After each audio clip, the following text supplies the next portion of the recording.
Hey, y'all. Welcome to the Liberation is Lit podcast, where the power of storytelling meets the force of social change. I'm your host, Taylor Simon, and in this podcast, we believe in the profound impact of stories. And I am just so excited, as you can see you'll see by the colors. That's how I feel, just like so colorful and light, talking to Renee Bracey Sherman, one of the authors of the book Liberating Abortion. So, this is going to be a fun conversation. Warning, it might be a little unhinged, but it's still going to be really great.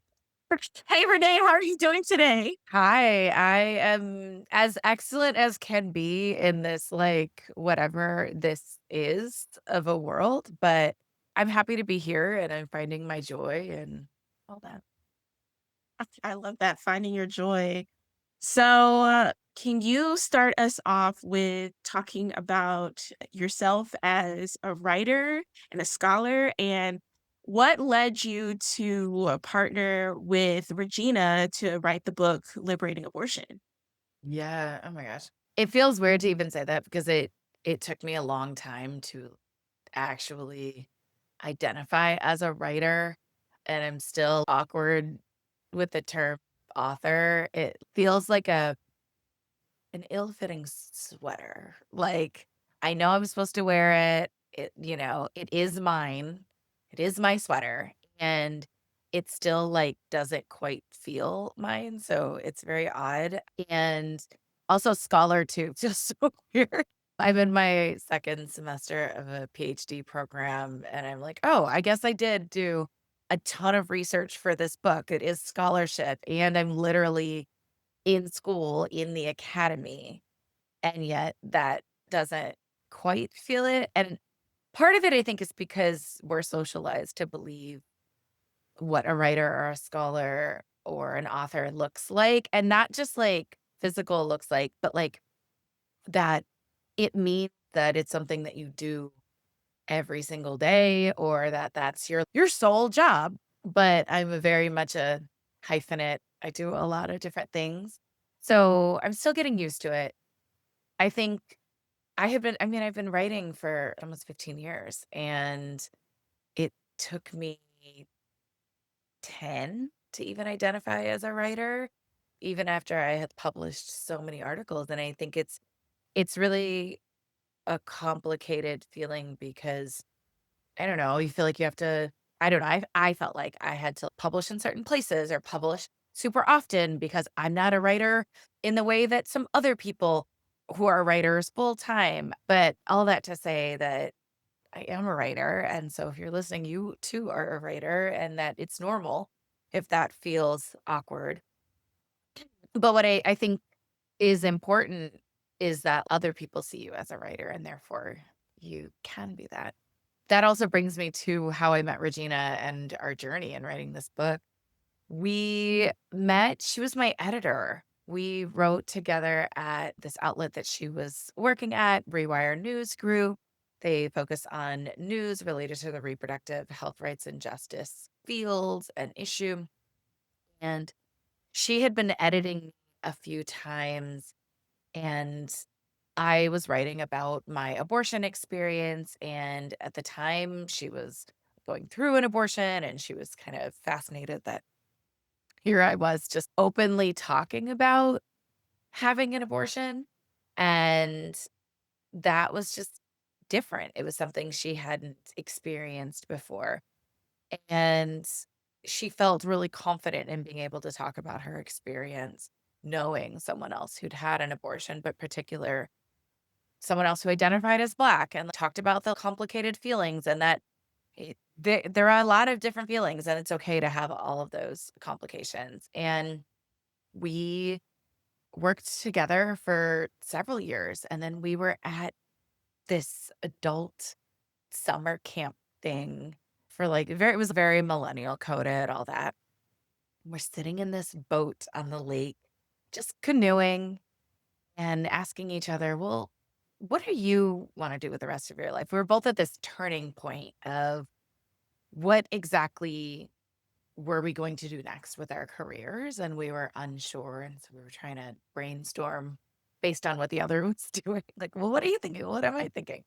And I said, well, this agent reached out to me and asked if I wanted to write a book, if I'd considered that. And I had, again, didn't really consider myself a writer.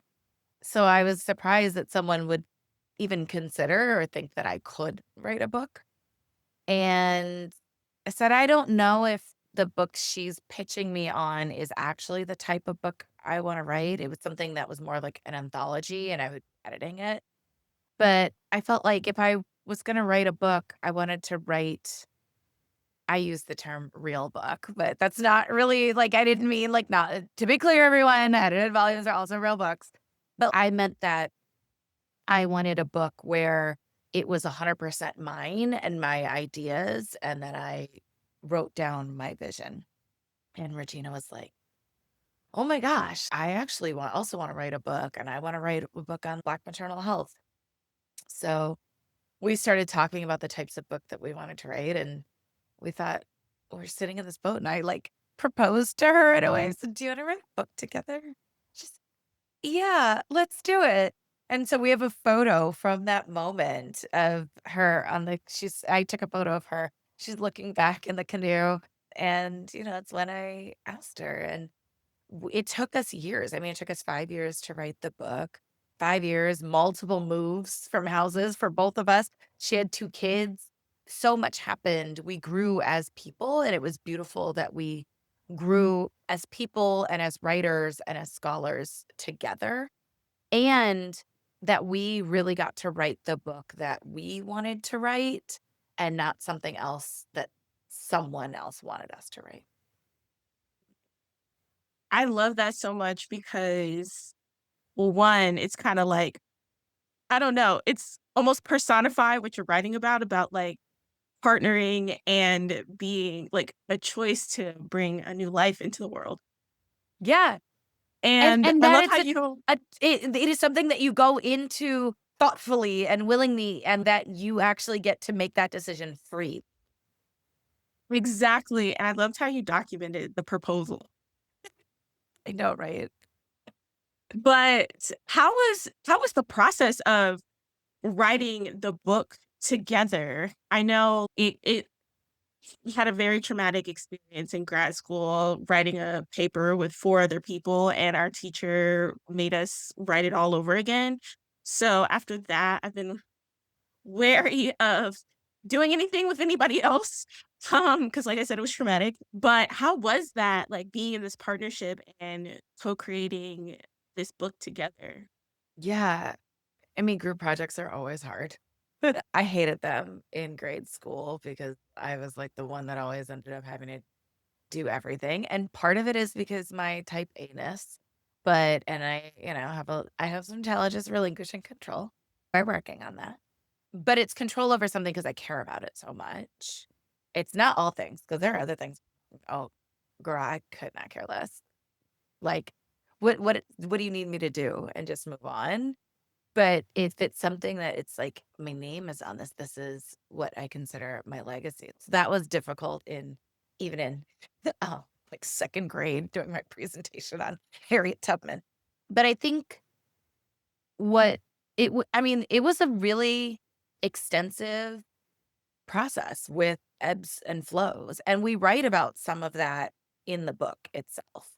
We write about the complexities and how things like the lack of social safety nets and supports for families made it difficult for Regina to feel like, one, she could do the things that she could contribute, but also that she felt like, I have to do it all.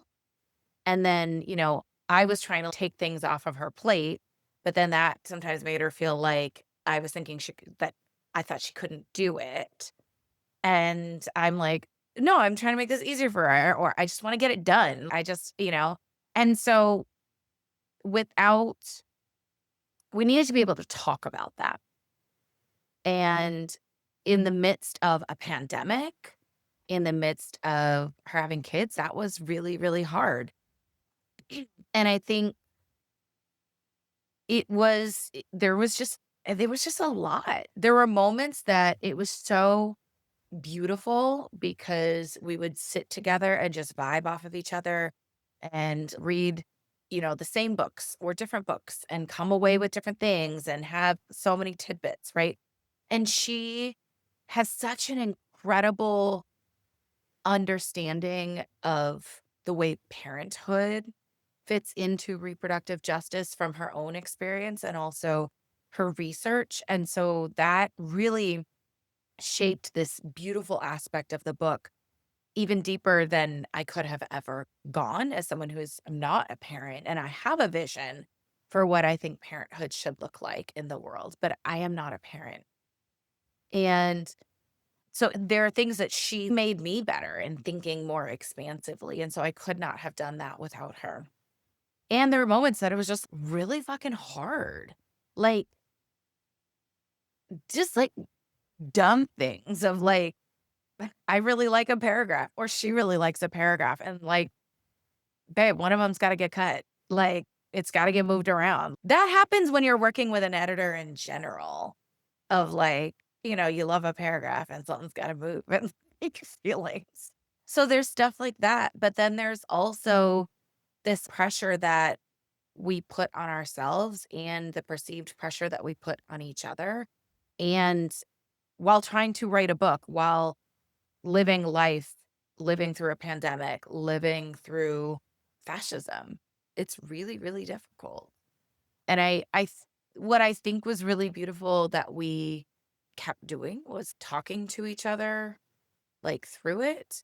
And there were, like I said, there were days that it was really, really hard and we'd be frustrated with each other. But that's also like what a deep partnership is. That I think the beauty of our relationship is that even when we might have feelings about whatever dumb thing it was, that we could come back to the table, take a deep breath, come back to the table and say, okay, here's what I need. Here's why I'm feeling this way. And sometimes it was just like actually just like getting lost in translation. I think sometimes people think that because you're a writer, therefore you're always an effective communicator. Not always. Like sometimes we just don't have the words or we're trying to explain that we want to do a thing and we actually can't say it out loud unless it just gets moved. You're just like, I had to just do this. I don't know. Or you can't explain the reasoning. And I think what's so beautiful about our relationship is the level of trust that we have with each other and just being like, okay, girl, I don't know what and why you're doing this, but I trust you and let's just, okay, let me just, sit here patiently and see what it is. And then being able to understand each other in that way is just, it's incredible.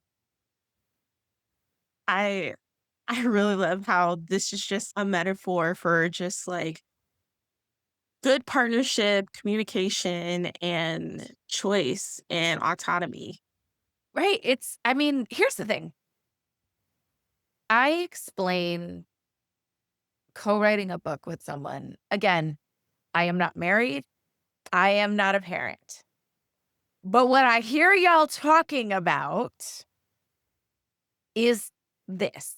You've agreed to go half on a baby. And there are ways that you were raised and want to raise your child. And there are ways that your partner or partners were raised and would like to raise that child. And you have to figure out a way in the middle. And that child is actively growing. And there's an active deadline of that. You got to get them ready for kindergarten. Let's just say our book took 5 years. So let's say that. Right. And there's the, pregnancy stage of like, okay, we're shopping our book around and we have an idea and all this. And then it gets, the book gets bought and then it's time to write. And it's like, oh, now I actually have to raise this thing. And it's looking a little different than what the plan was. And there are going to be days that you are so tired and frustrated and emotional and that you love your partner deeply. And I swear, if you sit there and chew with your mouth open one more time, You know what I mean? You're just gonna lose it. And then also you don't even know, but there are things that you do that they're like, if you don't close those cabinets, close a cabinet. And you're like, oh my bad. I didn't realize I was leaving them open. My bad. And so it is very much a relationship and a partnership in that way. And that you're contractually obligated to a multinational billion-dollar, multi-billion-dollar corporation that's holding your marriage together. And it's like, okay, even if we're frustrated with each other right now, we gotta, we have this thing. We agreed to do this thing. We agreed to this marriage. And, obviously marriage you can get out of, contracts in theory you can get out of. But, we want to make it work. And I think that is where that trust and that vision and that like the moments in which you are just vibing and the creativity is there. And you're just like, oh my God, you wrote this amazing passage. And oh, I want to build on this and I want to go. And that is when it just feels so good. But I don't wanna lie and say that there aren't the hard parts. I think there's some stat that most people who've written books with other people don't talk to their co-authors after the book has been published. And I will say that Regina and I still talk to each other.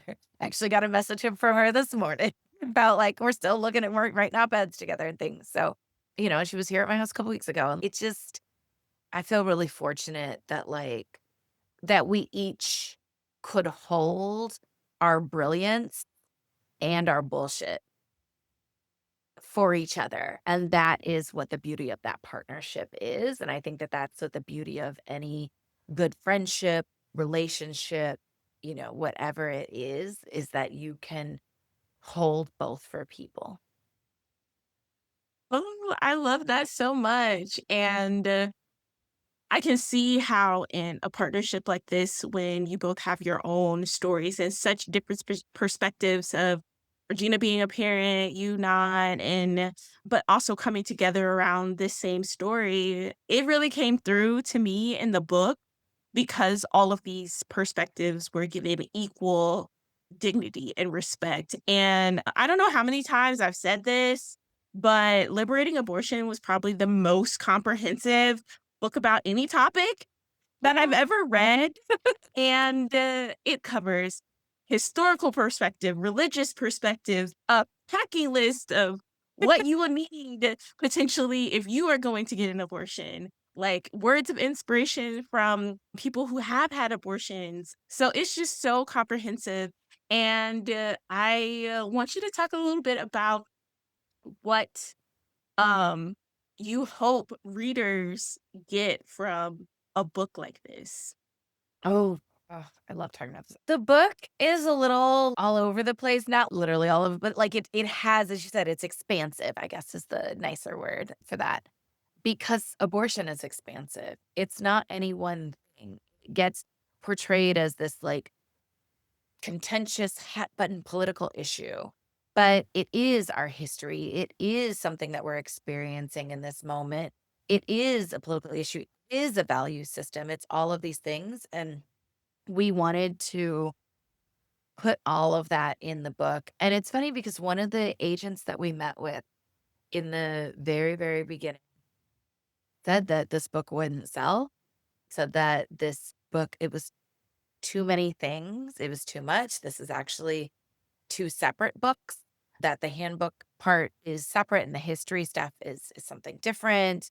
And I mean, it's kind of not a surprise to me that the agents that didn't get it were all white and the one that did and that sold it was black. And we just wanted people to like get our vision. And there is a lot because we understand that when black and brown folks are experiencing abortions, we don't experience it in just one way. We experience all of those things, and we wanted to include that. The book is also organized in a way in which you can read it all the way through if you want. But Regina in particular, is like, I like skipping around in books and I just want to read like different chapters. And so for that, and also so that schools could assign chapters to read with students, each chapter could be read individually and it can be read out of order. What do you need to get out of the book right now? You don't need to read the ancient methods. We took the tea chapter or the history chapter before the chapter you read on what to expect when you're expecting an abortion. You don't have to have that. And I think that is really important to talk about in the structure. I don't think people talk a lot about the structure of books. It's just like, oh, you just wrote it. And it's like, no, actually we put some really big thought and intentionality behind that.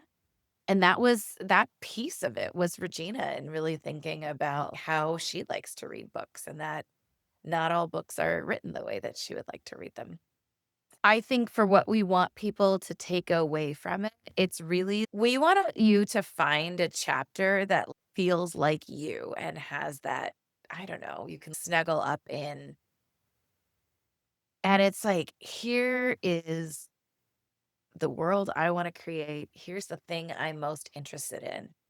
Are you a plant girly? Cool. I bet you'll love the chapter on the ancient method. Do you wanna know why, this country is such a mess? I bet the race and class chapter is gonna be great for you. Like, what's race and class got to do with it? Do you love pop culture? The abortion on screen chapter is gonna be right there for you. You're gonna love it. There's so many different things, and we really hoped that when people are reading it, that they find that special little chapter that they can, I don't know, nuzzle into and just be like, this is all the stuff I love, that they can like, nerd out in that chapter and feel seen, whatever that chapter is. Hopefully, it's multiple chapters. Hopefully, it's the whole book. But we really wanted to hit every aspect. Whatever you nerd out on, we've got something for you. Yes, I think my favorite chapter is the abortion myths. And because That is everyone's favorite chapter. Everyone I loves that always get put in these situations where, I don't know, people, I guess because I have a social work background, people just want to challenge me and like keeping my composure. So I really love the myths chapter because it's like, I was talking to my intern the other day about writing public testimony for like legislative officials. And she wrote her first one, got feedback on it. It was like, yeah, you got to be a little nicer with the nice nasty. So I feel like the abortion myths chapter is like how you can be nice nasty with opposition. Do you wanna know something wild? Yes. So, when we were writing the book contract is for 75 to 100,000 words. The book is at, I think, 147,000 words. So, essentially, we needed to cut, like, 3 chapters, and that was one of the ones that was gonna be on the chopping block, but I'm proud to say I refused to cut any of the chapter. And in particular, because with that chapter, it had a lot of myths and misconceptions about abortion that I didn't want to destroy the structure of the other chapters because it's filled with so much white supremacy. And the myths are deeply white supremacist. They're deeply anti Black. And what felt so important to me was that we don't sully the other chapters with them because I wanted to keep the focus on the liberation that Black and brown folks were fighting for and keeping it our story, our narrative, and not move the spotlight to white supremacy and then write from a deficit of, well, here's what we didn't have. Actually, no, the whole book is designed to be written about here's what we did have. And yes, white supremacy and colonization and genocide were things that happened and they're awful. And here's how we rose against them. Here's how we are on a constant path to liberation. And in particular, I remember talking about this with Regina, and I was like, I will not put Margaret Sanger in our chapter on race and class or in the history chapter because I want it focused on the Black and brown folks and what we were doing.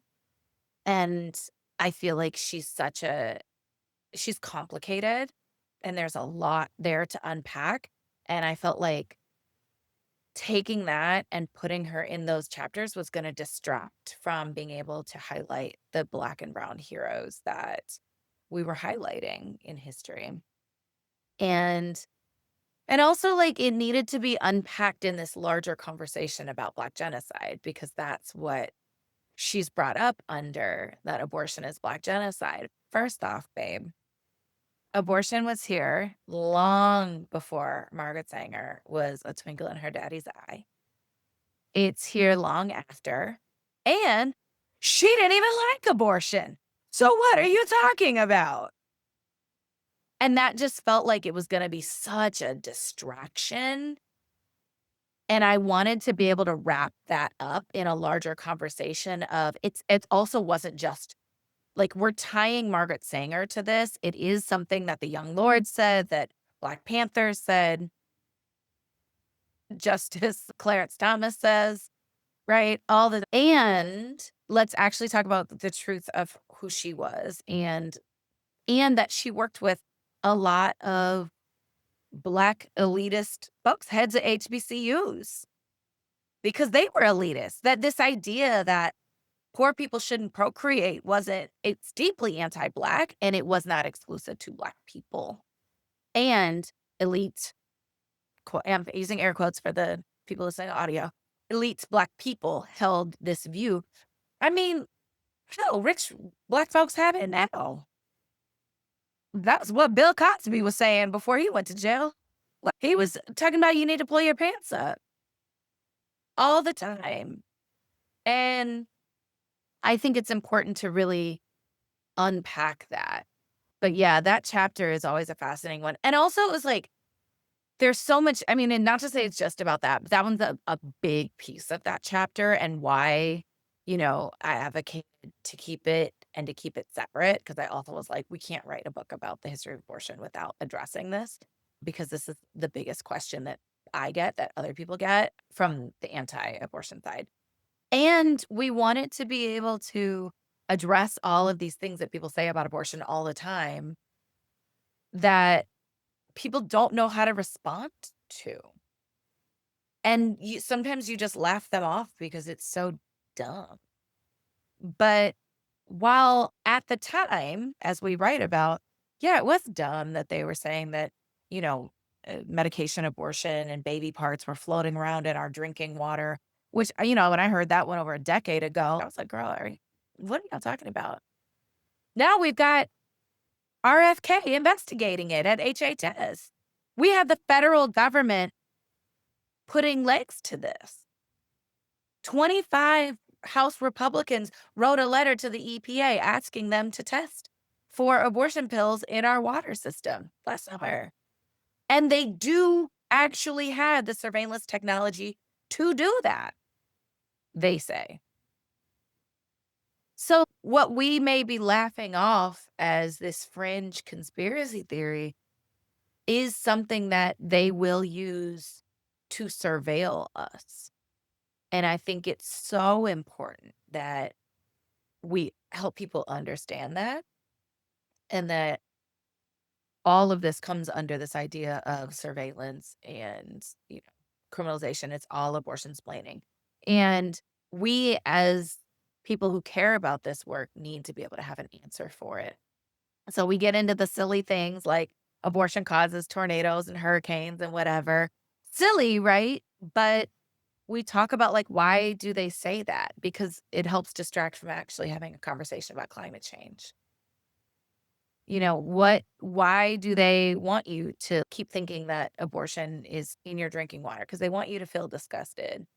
And they're playing on abortion stigma and hoping then that you won't support it. And then you might support these surveillance efforts that I promise you are going to be used to criminalize Black and brown folks, particularly Black and brown parents, to have their children removed from them in the home. So I think it was a chapter that I'm really proud that I'm glad you love it, and I'm proud that it's in there, and it was one of the original chapters that we were so excited to write, and Regina and I had just such a great, time, like, looking up the weirdest things that people said. And originally, that was abortion-splaining was gonna be, like, the title of the book. It was gonna be Countering Abortion-Splaining, but the book, it grew. As I said, it's like a being in that it grew into something else to bigger, so we ended up changing the name. Mhm. And I really love the name Liberating Abortion. And I think that's why I was so connected to the book because a lot of social justice activists, texts are very deficit based. Like, how do we need to burn it all down? And a lot of my liberation philosophy is like, okay, we can't just be living in ashes. What is the world we want to build after we tear down the harmful systems? Like, we have to have radical imagination for that as well. And I love this idea of looking to the ancestors, looking to what was done before, because, like the saying goes, we don't have to reinvent the wheel. How can we, with all of the technological advances that we have now, utilize what they had in the past when they had very limited resources, but still fighting for freedom? How can we continue that legacy? And I think that's why this book is so important, but at the same time, so hard, especially something so personal. So I wanted to ask, what keeps you grounded in this work as a writer, Ooh. specifically around abortion too? It's funny because during book tour, people are like, "Oh my gosh, it's so funny, how do you stay upbeat when you're talking about this?" And I don't know, I just don't know any other way. I mean, it's why I wear my yellow. It just feels like, I mean, yes, it matches the book, but it's also just, like, bright and fun and beautiful, and it feels like a new day. I think that what keeps me grounded is, I mean, it's like being on a book tour. I mean, when I came to visit you all in North Carolina or South Carolina, sorry, South Carolina, I also did North Carolina. In South Carolina, it's just you all are facing such insurmountable odds, and yet you're organizing. Seeing how many people came out for that walk for the monks for peace, that communities still want to come outside and build a better world. And yes, we're always going to tussle with what it means to build that world. But, like, the fact that we're all still dreaming feels really, really important and critical. I think, yeah, just knowing that there are so many brilliant people doing this work and getting to be in community with them, that is what keeps me so happy. And I mean, to your point about the title, there's so much to be down about. There a lot of even the campaigns within the reproductive rights movements, bans off our bodies and things like that. Yeah, that's declaring something, but it's still centering the harm that they're doing to us. And it's like, okay, so we want the bans off our bodies. Okay. And then what? What do we want next? And at that time, when that campaign, the rest of us had had a campaign called the Liberating Abortion Movement. It would liberate. Oh, it was liberate abortion. And I was part of the committee that like came up with that name. And we had these themes of flowers and green and growth and all of this stuff. And the campaign was really incredible.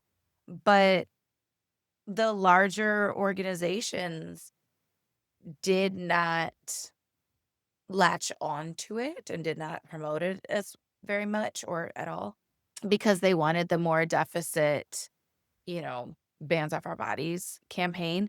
And I think it was interesting that, the Liberate Abortion campaign was led by folks on the ground and folks of color who were dreaming and wanted creativity and joy and looking for something different. And yeah, we knew Roe was going to fall, and we knew that people would be outraged about that, but I guess I think about that deficit based or that outrage as like candy. Yes, you get that sugar high and you are outraged for a moment, but it's not going to sustain you. It's not going to give you the energy that you need for tomorrow.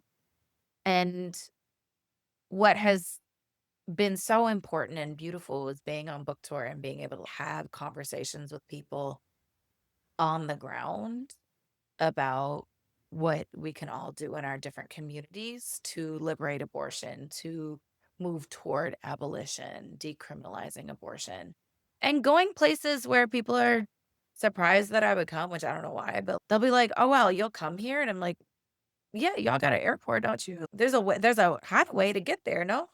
Are y'all y'all locked up? I don't understand. Is it an island with no boats? I don't understand. Is there a high fence I can't climb? I don't get it." But I think it is really frustrating that the the folks who are doing some of the hardest work in our movement think that people won't come have these conversations in their communities. And I think that that's the only way that we will win. And that is what just keeps me joyful and grounded and moving forward in this work, just being around them. I definitely feel similarly because people ask me, "Why do you keep showing up at the state house?" And I'm just like, child, one, I'm not worried about those people. I just do it because a lot of people can't. And what keeps me going is when I enter those rooms in the public audience, there's someone often in front of me, left, Mhm. right, and behind me You're who not I alone. know, who we're making faces with, like we're in this together. So I never feel alone in this work. And if Yeah. anything, it's just a chance to kiki with some of my friends, although I am working on separating joy and work with my therapist. So I gotta hang out with my friends outside of doing day house and stuff work too. It's So funny because I was once dating this person who was like, I think looked down on me, made a comment and said, like, or asked how I met a bunch of my friends. And I said that, I met them. We used to work together. We used to do this. We used to do that. And it's like, do you know all your friends from work? And I had this moment. I couldn't figure out what it was that was so annoying to me about that. But it was like this judgment. And when you're doing this type of work, it's not just a job like you work at a bank.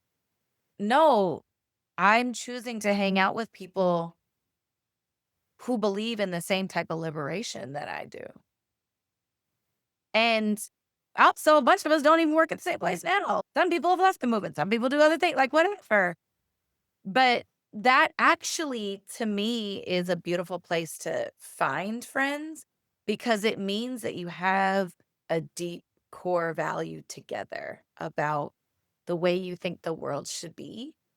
And you problem solve in a similar vision. Not the same way, because we're all very different people and all that, but we all know that we're going in the same direction. And there are friends that I've had for now 15 years in doing this work.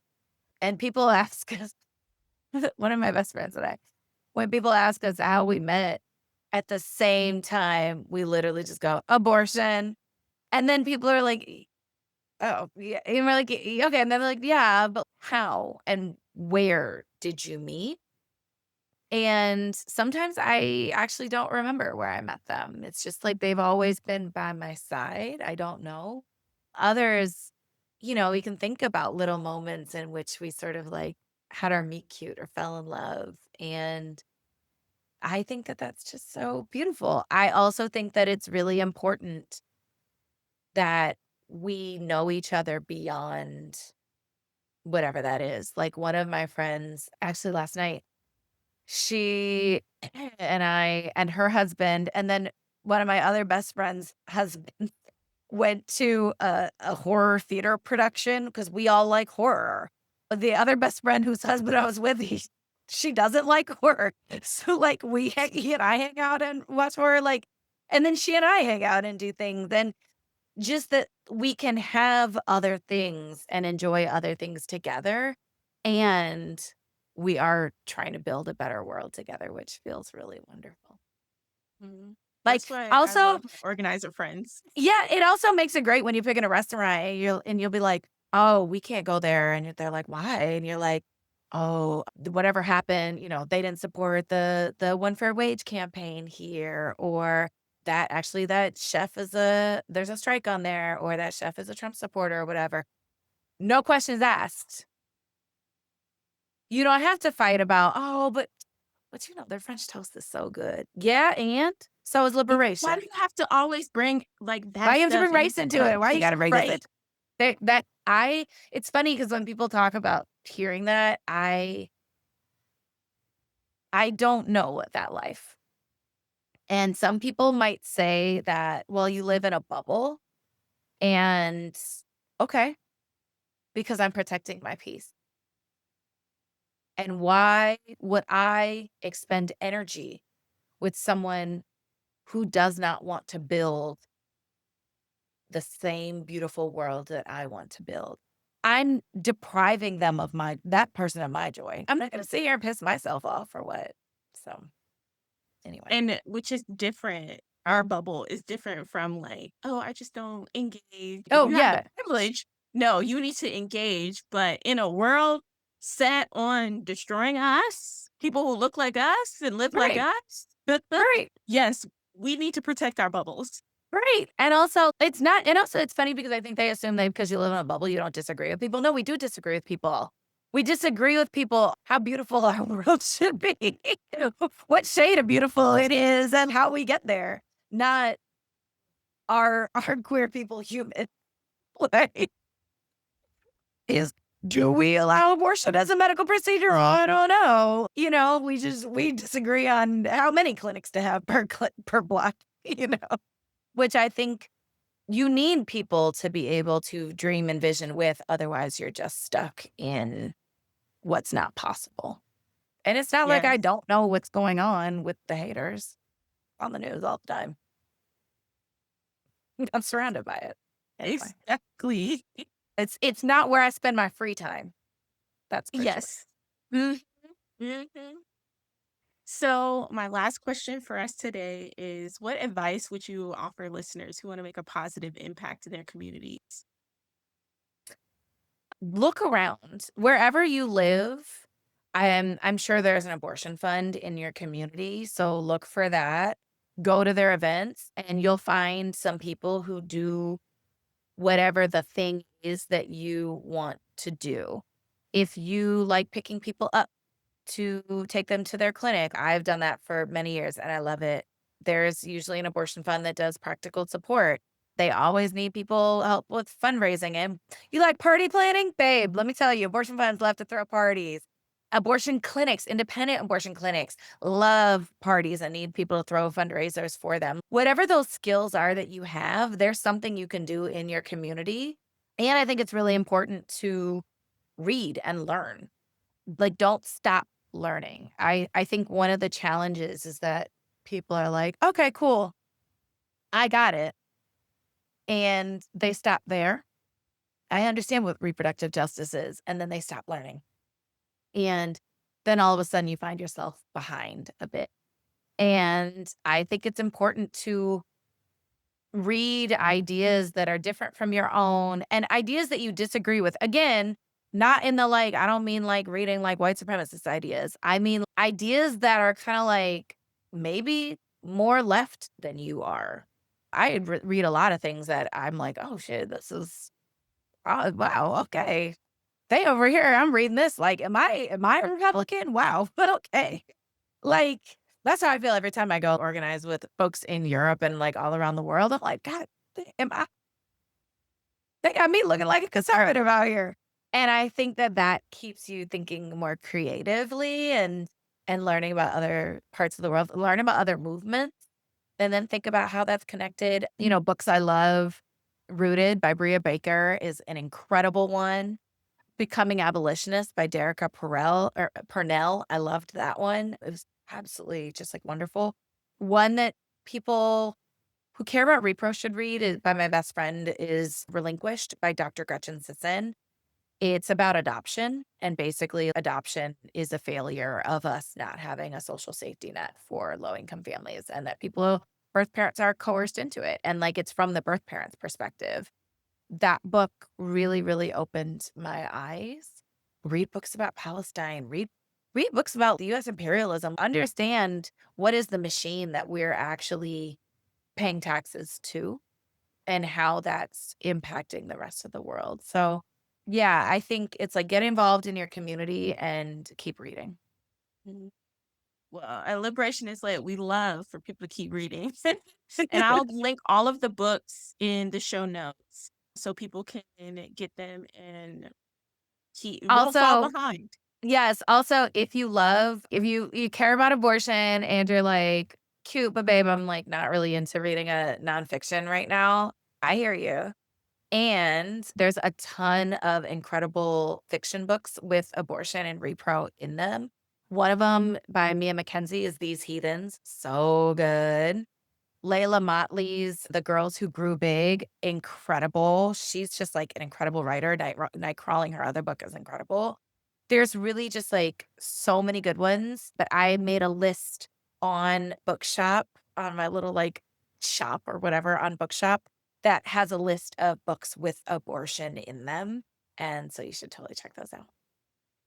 Yes, and definitely I'm co-signing on The Girls Who Grew Big because I think this is the third podcast episode where that book has come up. Because it's incredible. So, yes, it is. And that might be a sign I need to get Layla Motley on the podcast. Yes. I shot my No, shot, but I haven't heard back from her people. she's incredible. I interviewed her when she came and did her book event at Politics and Prose, and she's absolutely brilliant. So, Yes.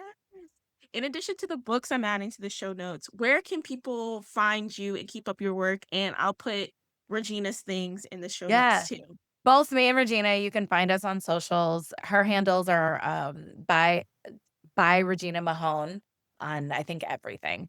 Yes, everything. I am at Renee Bracey Sherman on almost everything except Twitter, but whatever. I'm not even there anymore, so who cares? And then you can find us and the book at liberatingabortion.org. I'm reneebracysherman.com and she's by reginamahone.com. And you can find us. We're still on tour. We're all over the place with this book. So, we'll hopefully be in a community near you.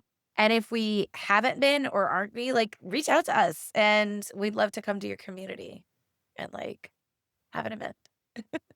And you can imagine this beautiful energy in person. It's great. We have a really fun event, I promise. I think people come in expecting this, the world is on fire and this is awful and we need to defend abortion with everything possible. And yeah, I mean, I believe those things. And also, like, let's talk about what we want to do and how important all of this is and build together.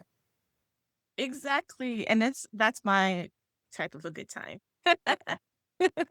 Thank you so much, Renee, for being on the Yeah. podcast. And thank you, listeners, for being a part of the podcast as well. If you have stories you want to share, want to suggest any topics, or just want to connect, you can find us on Instagram, Facebook, and TikTok at Liberation is Lit or our website at liberationislit.com. If you enjoyed this episode, please consider leaving a review. And remember, your voice matters. And together, through the lens of stories, we're going to make a difference in the world. Until next time.